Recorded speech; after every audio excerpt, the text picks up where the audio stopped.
Hello বন্ধুরা, আমি একজন বিবাহিত মহিলা। তো এই দেখো আমি আমার এসআইআর ফর্মটা কিন্তু নিজেই ফিল আপ করেছি। এই দেখো এইখানে লিখে আছে জন্ম তারিখ, আমি কিন্তু আমার জন্ম তারিখ লিখেছি। এইখানে লিখে আছে আধার নাম্বার, আমি আমার আধার নাম্বার লিখেছি। এখানে মোবাইল নাম্বার দেওয়া আছে, আমি কিন্তু আমার মোবাইল নাম্বারটা লিখেছি।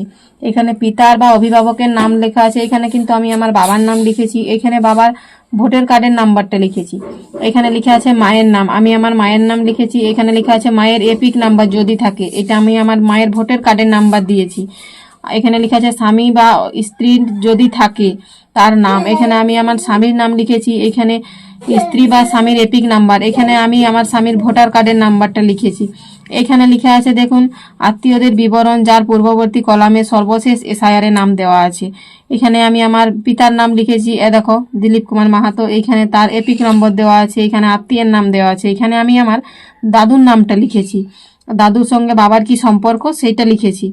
এরপরে লেখা আছে জেলা, আমি জেলাও লিখেছি, রাজ্যের নামও লিখেছি। বিধানসভা ক্ষেত্রের নাম সেটাও কিন্তু আমি লিখেছি। এ দেখো বিধানসভা ক্ষেত্রের নাম্বার সেটাও আমি লিখেছি।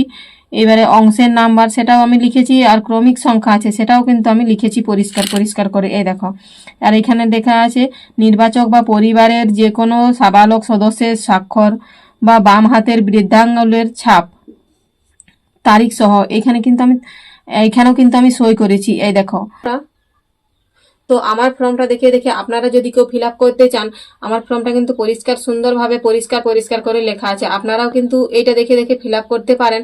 আর আমার ফর্ম ফিল আপটা যদি আপনাদের ভালো লেগে থাকে তাহলে একটা লাইক, একটা শেয়ার, একটা কমেন্ট অবশ্যই কিন্তু করে যাবেন।